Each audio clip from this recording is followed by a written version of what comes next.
말씀은 요한복음 19장 1절부터 13절이죠.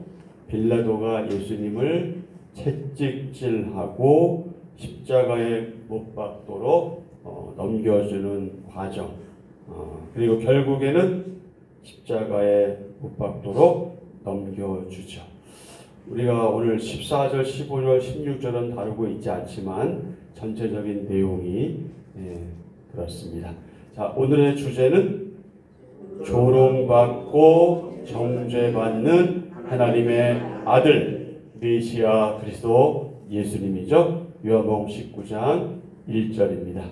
이에 빌라도가 예수를 데려다가 채찍질하더라. 군인들이 가시나무로 관을 엮어 그의 머리에 씌우고 자색 옷을 입히고 앞에 가서 이르되 유대인의 왕이여 평안할지어다 하며 손으로 때리더라. 빌라도가 다시 밖에 나가 말하되 보라, 이 사람을 데리고 너희에게 나오나니 이는 내가 그에게서 아무 죄도 찾지 못한 것을 너희로 알게 하려 함이로라 하더라. 이에 예수께서 가시관을 쓰고 자색 옷을 입고 나오시니 빌라도가 그들에게 말하되 보라, 이 사람이로다 하매 대제사장들과 아랫사람들이 예수를 보고 소리질러 이르되 십자가에 못 박으소서, 십자가에 못 박으소서 하는지라. 빌라도가 이르되 너희가 친히 데려다가 십자가에 못 박으라. 나는 그에게서 죄를 찾지 못하였노라. 유대인들이 대답하되 우리에게 법이 있으니 그 법대로 하면 그가 당연히 죽을 것은 그가 자기를 하나님의 아들이라 함이니이다.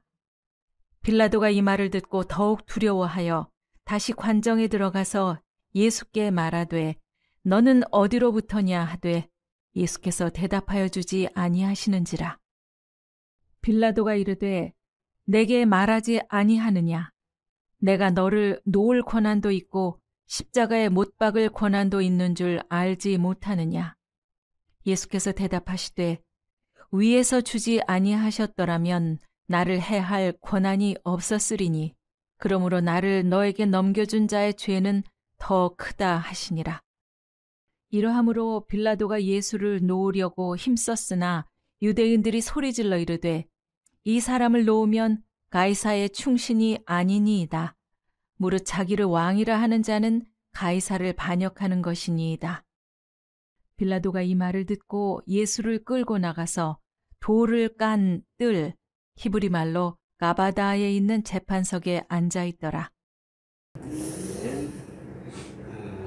1절부터 5절은 희롱당하시는 예수님, 6절부터 13절은 빌라도의 갈등, 그리고 무리의 압박입니다. 예수님이 채찍에 맞으심으로 우리는 나음을 받았습니다. 믿습니까? 네. 아멘.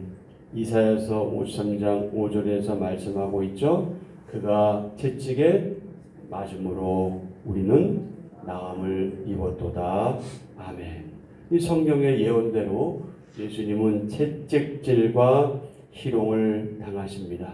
1절 이에 빌라도가 예수를 데려다가 채찍질하니라. 2절 군인들이 가시나무로 관을 엮어 그의 머리에 씌우고 자색 옷을 입히고 채찍질 당하시고 희롱을 당하시는 거죠. 왕은 관을 쓰고 있는데 가시나무로 관을 씌워서 머리에 씌우고 그리고 자색 옷을 입히고 있습니다. 왕의 모습으로 꾸미는 거죠.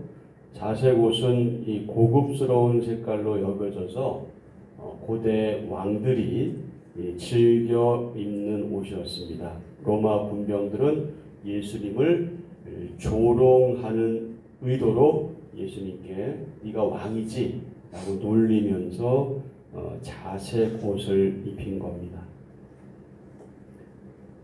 그러고는 예수님을 조롱의 대상으로 삼아서 뭐라고 말하고 있습니까?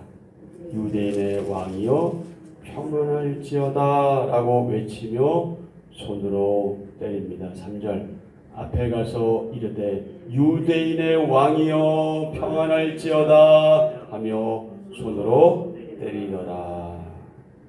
빌라도는 채찍질로 만신창이가 된 예수님을 무리에게 보이죠. 그러면서 뭐라고 말합니까? 보라 이 사람이로다. 4절 빌라도가 다시 밖에나가 말하되 보라 이 사람을 데리고 너희에게 나오라니 이는 내가 그에게서 아무 죄도 찾지 못한 것을 너희로 알게 하려 함이로라. 이에 예수께서 가시관을 쓰고 자색 옷을 입고 나오시니 빌라도가 그들에게 말하되 보라 이 사람이로다 하매. 채찍질하면 그걸로 만족하지 않을까 싶었지만 그게 아니었던 거죠. 자칭 유대인의 왕이라고 주장하는 사람이 이렇게 연약하다 하는 의미도 들어있는데, 자, 시작. 우리의 치유와 구원은 거저 주어진 것이 아닙니다. 하나님 아들이 우리를 대신해 채찍에 맞으시고 그 십자가를 지신 결과입니다. 여러분 잘 아시는 것처럼 당시의 채찍은요, 끝이 여러 갈래로 갈라져 있는데 그 갈라진 그 줄기마다 어떤 금속 조각이나 뼈 조각이 있었어요.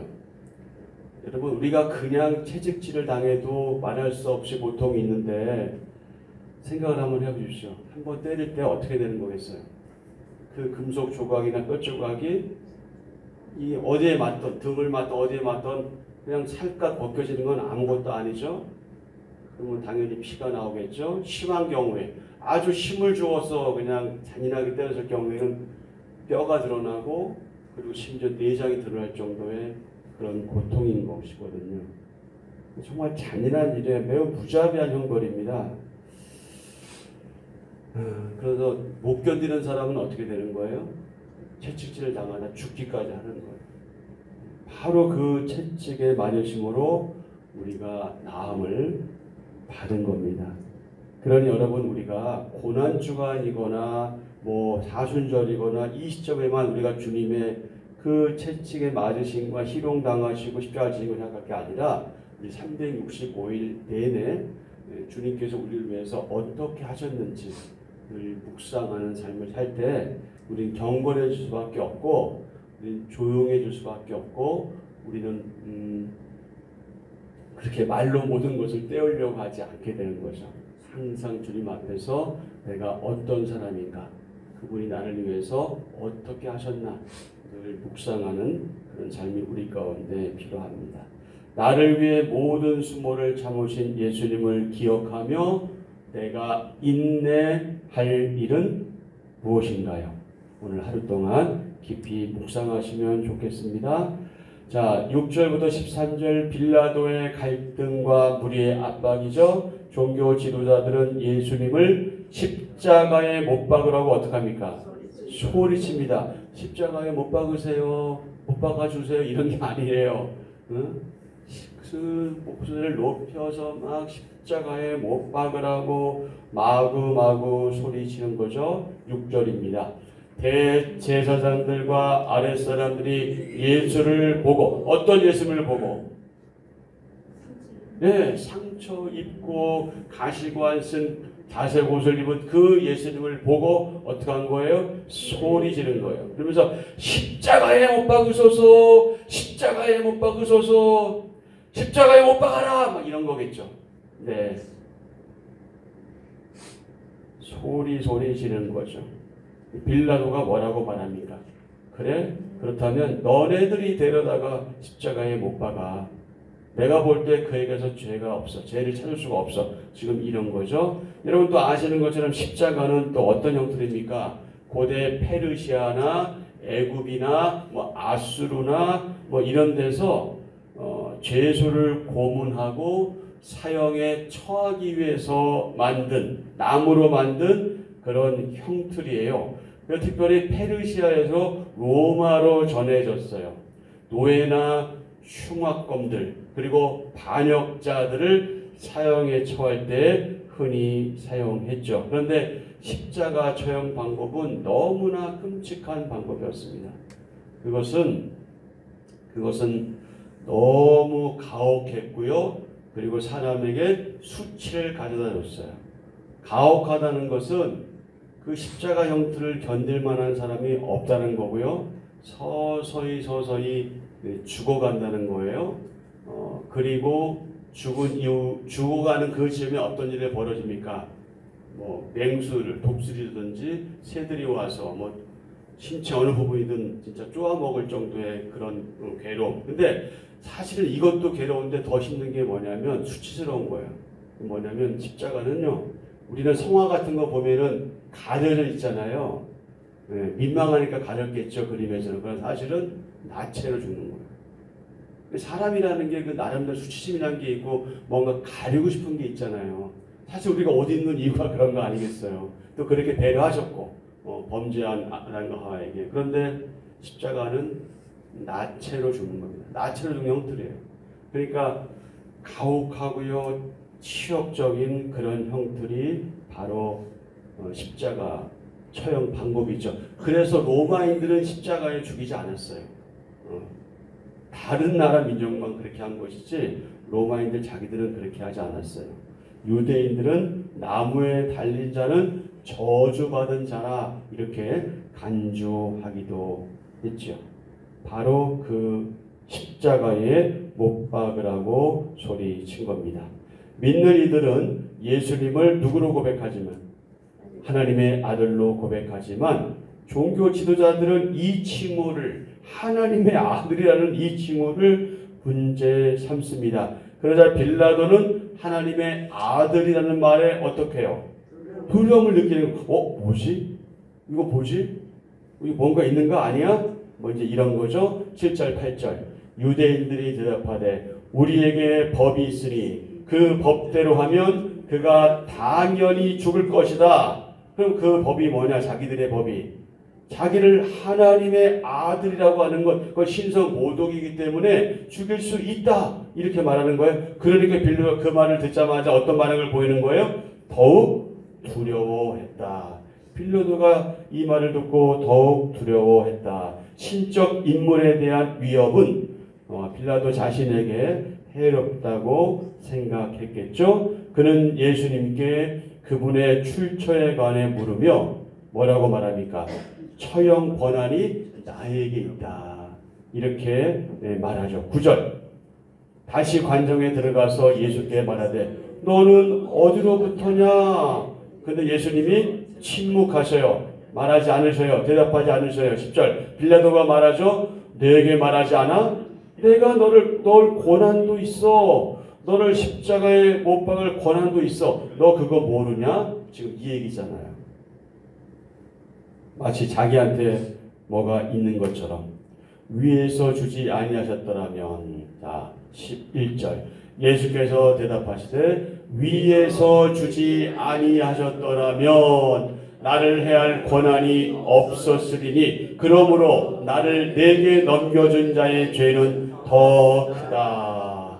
내가 너를 도와줄 수도 있고 내가 너를 십자가에 못 박을 수 있어. 그 권한이 나에게 있어 라고 말하자 예수님은 그거 아니야. 너에게 있는 게 아니야. 지금 그 얘기를 말씀하고 있는 거죠. 빌라도가 자신의 권력을 과시하면서 예수님께 순복할 것을 종용하는 거죠. 그런데 그는 큰 착각에 빠져 있는 겁니다. 세상 모든 권력의 궁극적인 기원은 사람에게 있는 것이 아니라 당시 빌라도에게 있는 것이 아니라 심지어 로마 황제에게 있는 것이 아니라 누구에게 있습니까? 하나님께 있습니다. 사람이 하나님께 받지 않은 것이 하나도 없는 것처럼 권력 또한 예외가 아니죠. 그런데 하나님께 그 권력을 받고도 받지 않은 것처럼 생각하기 쉬운 것이 바로 권력이죠. 여러분, 지금 우리의 정치 태도를 보면 나오지 않습니까? 자기들이 잘나서 된 것처럼. 정말 죄인들이 뭐 그렇게 잘났다고 이쪽이나 저쪽이나 그렇게 까불어대는지 모르겠어요. 그 권력이 자기가 무슨 능력이 있어도 되고 잘나서 된 것처럼 이런 착각에 지금 빠져 있는 거죠. 그러니까 나라가 지금 이 모양 이 꼴이 되어가고 있는 거죠. 그 권력은 하나님으로부터 온 것이고 그리고 국민들이 부여한 것인데 너희들이 우리를 대표해서 열심히 일해라 이렇게 준 것인데 지금 남용하고 있는 거죠. 안타까운 현실입니다.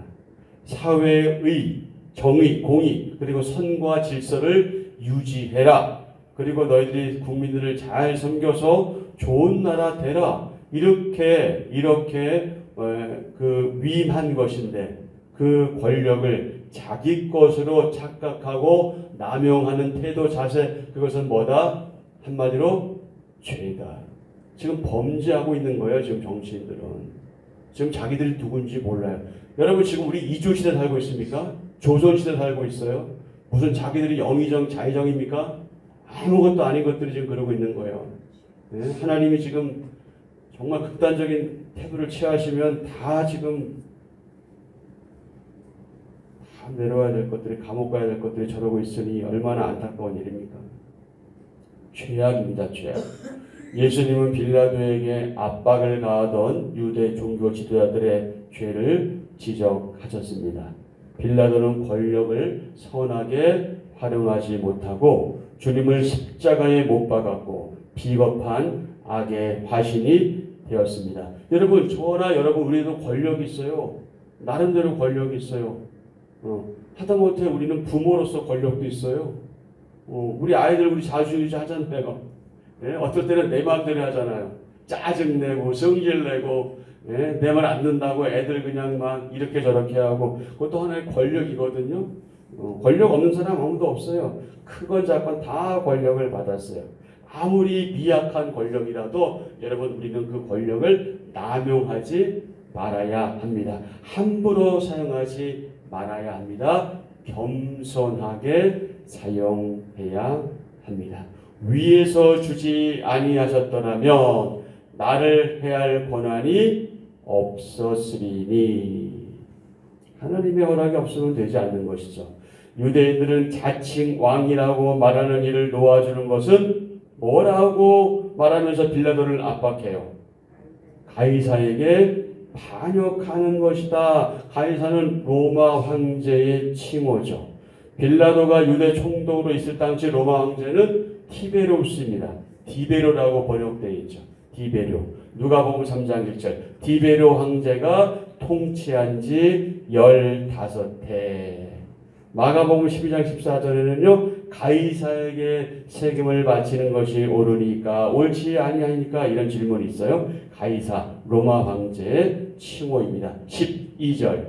이러함으로 빌라도가 예수를 놓으려고 뭐 했으나 힘썼으나 그러나 유대인들이 소리질러 이르되 이 사람을 놓으면 가이사의 충신이 아니니이다. 아니, 웃기지 않아요 여러분? 지금 유대는 이스라엘은 어디에 속박되어 있어요? 로마에 속박되어 있죠. 그러면 유대인들에게 가이사는 어떤 사람이에요? 원수 같은 사람이잖아요. 그런데 지금 뭐라고 말하고 있는 거예요? 가이사에게 이 사람을 놓으면 가이사의 충신이 아니다. 너무 웃긴 거 아니에요? 네? 그렇게 지금 말하는 거예요. 네? 자기를 왕이라 하는 자는 가이사를 반역하는 것이 이게 무슨 얘기예요? 로마의 황제밖에 없다는 거 아니에요? 이 어리석은 자들이. 네? 하나님을 왕으로 모신 자들이 지금 현상적으로 예수님을 죽이기 위해서 로마 황제를 매우 높이는 거 아니에요 지금. 이게 어리석은 인간의 모습이에요. 이게 정말 연약한 인간의 모습입니다. 메시아를 죽이기 위해서 정말 자기들의 정체성도 부정하고 로마 황제를 높이는 이 어리석음을 여러분 어찌하면 좋습니까? 어찌하면 좋습니까? 더는 예수님 편에 설 수 없는 빌라도는 재판석에 앉죠. 13절. 빌라도가 이 말을 듣고 예수를 끌고 나가서 돌을 깐 뜰, 히브리 말로 가바다에 있는 재판석에 앉아 있더라. 그는 자신의 안위와 진실한 재판 중에서 하나를 선택해야 합니다. 왜요? 그는 이미 예수님이 죄가 없다는 것을 알고 있었잖아요. 그래서 도와주려고 애썼잖아요. 그런데 뭐 때문에?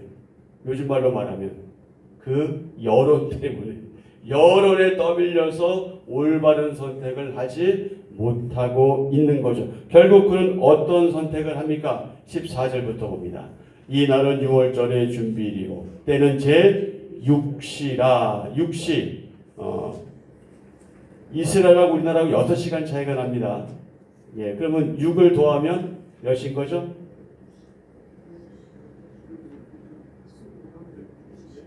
12시인가요? 네. 빌라도가 유대인들에게 이르되 보라 너희의 왕이로다. 그들이 또 소리 지르죠. 아, 왜 이렇게 소리를 질러? 뭐라고 소리 질러요? 없이하소서, 없이하소서. 죽이란 얘기죠. 그를 십자가에 못 박게 하소서. 빌라도가 말하죠. 내가 너희 왕을 십자가에 못 박으랴. 대제사장들이 말하죠. 가이사 외에는 우리에게 왕이 없나. 이런. 이게 있을 수 있는 일입니까? 어떻게 가이사를 왕으로 지금 인정하고 있어요? 그것도 대제사장들이. 있을 수 없는 일이 지금 벌어지고 있는 거예요. 16절이 중요하죠. 다 같이. 이에 예수를 십자가에 못 박도록 그들에게 넘겨주니라. 결국 이런 과정을 통해서 예수님은 십자가를 지게 되십니다. 세상에서 말하는 권세는요, 섬기는 게 아니라 남을 복종시키는 거예요. 그런 힘이죠. 하지만 우리 성도에게 있어서 권세는요, 하나님을 인정하는 것부터 시작합니다. 하나님으로부터 온 것을 인정합니다. 그래서 성도는 하나님의 권세에 순종하며 살아갑니다. 채찍과 모욕을 당하신 예수님을 생각하며 우리는 감사하는 삶을 살아야 하겠습니다. 십자가형을 요구하는 유대인들을 보면서 참 이 사람들은 목적을 위해 살아가는 사람들이구나. 야, 그게 뭐가 이렇게 중요한 거라고. 그러나 우리 성도들은요, 자신의 계획을 이루기 위해서 세상과 타협하지 않고 하나님의 뜻을 따라 일관된 자세로 그렇게 살아가야 하죠. 마지막으로 예수님을 다시 신문하는 빌라도를 보면서 우리가 여기서 취해야 될 그 자세, 그것은 무엇이냐? 하나님께 순종하는 삶이다. 성도는 세상의 권세에 굴복하지 않고 하늘의 권세에 순복하며 살아가야 합니다. 그래서 우리의 삶은 한마디로 말해서 어떤 삶이냐? 하나님의 권세에 순복하는 삶이다. 우리는 하나님의 무한한 권세 아래에서 살아갑니다. 그러므로 날마다 하나님의 권세에 순복, 즉 순종하고 복종하는 삶을 살아가야 한다. 그러면 하나님의 그 능력, 그 권세가 우리를 붙드실 거다. 그래서 우리들 자신을 생각할 때는 연약하고 또 어떤 환경을 만나면 어떻게 할지 몰라 안절부절하고 하지만 하나님께서 우리를 선한 길로 인도하실 거다. 그래서 그 믿음으로 나아가야 하겠다. 특별히 우리 가운데 어려운 일이 닥쳤을 때 정말 우리가 주님을 선택해야 될지 아니면 그래 하지 주님을 선택하는 것이 아니라 오히려 주님을 부인하거나 배반하거나 이런 일이 닥쳤을 때 우리는 인간이기 때문에 어쩔 수 없이 갈등하지만 그러나 그때 하나님께서는 우리가 옳은 길을 선택할 수 있도록 힘을 주실 거다. 그러니 그 믿음으로 나아가야 되겠다. 그 매일의 삶 속에서 그게 될 때 우리 확률적으로 그렇게 될 확률이 많이 있겠죠. 그래서 그 믿음으로 오늘도 하나님 앞에 살아가는 저와 여러분 되기를 축복합니다. 아멘. 자, 한절 묵상입니다. 예수님은 하나님의 아들이시며 만왕의 왕이십니다. 그러나 죄와 무지 가운데 있는 사람들은 예수님을 알지 못합니다. 그런 사람들은 예수님을 조롱하고 모욕하며 때리기까지 합니다. 예수님은 침묵으로 모든 수모를 견디십니다. 인류를 죄와 사망에서 구원하시기 위함입니다. 오늘날 세상은 여전히 예수님을 왕으로 인정하지 않습니다. 예수님은 유대인만의 왕이 아니라 모든 사람의 왕이십니다. 예수님을 우리 삶의 왕으로 인정하고 섬기는 자만이 구원을 얻습니다. 아멘. 이미 우리는 왕 중 왕으로 모시고 있으니 이미 구원 자리에 이른 사람들이죠. 그리고 구원받은 자로서 그렇게 살아갑니다. 자, 오늘의 기도 함께합니다. 하나님보다 사람들의 반응이 두려워 옳은 일을 하지 못했음을 용서해 주소서. 권력과 지위가 진보다 그 권한을 주신 하나님 손에 모든 것이 달려 있음을 믿음으로 고백합니다. 오직 모든 것을 주관하시고 계획하시는 하나님의 뜻을 구하고 따르게 하소서. 예수님의 이름으로 기도합니다. 아멘. 아멘. 네, 오늘 말씀 생각하시면서 기도하시고요. 특별히 저와 여러분의 삶이 하나님의 권세에 순복하는 삶이 되기를 위해서 또 그렇게 살아가겠다고 하나님께 고백하는 그런 기도를 들으시고 자연스럽게 우리가 이 나라를 위해서 기도하지 않을 수 없겠죠. 그 어리석은 불쌍한 정치인들을 위해서 기도하시고요. 하루속히 정상화될 수 있도록 하나님께 은혜를 구하셔야 하겠습니다. 그리고 교회를 위해서 기도하시고 특별히 환우들을 위해서 여러분 계속해서 기도 부탁드립니다. 오늘은 또 구약 1도 학교가 있는 날입니다. 우리 신조 집사님 새벽부터 나와서 또 이렇게 기도하시고 하루 종일 또 일하고 이따가 또 올 건데 오늘도 엄기숙 또 성경님도 이렇게 함께 하셨어요. 이게 참 쉽지 않은 일이잖아요. 여러분 그분들을 위해서 공부하시는 분, 또 미리 하신 분들이잖아요. 거의가 다 아시는 분들이니까 기도해 주시고 이제 중반 넘었죠. 이제 얼마 안 남은 이달이면 끝날 것 같습니다. 이달이면 거의 마무리하니까 완주할 수 있도록 여러분 기도해 주시고 이 과정을 통해서 무엇보다 자신이 변화되고 성장하는 기회가 되고 그런 성장을 통해서 또 우리 교회 공동체 지체들에게 선한 영향력을 미칠 수 있기 위해서 기도하시고 여러분의 개인적인 또 강구를 안 하시고 그렇게 오늘 하루 일정 시작하면 좋겠습니다.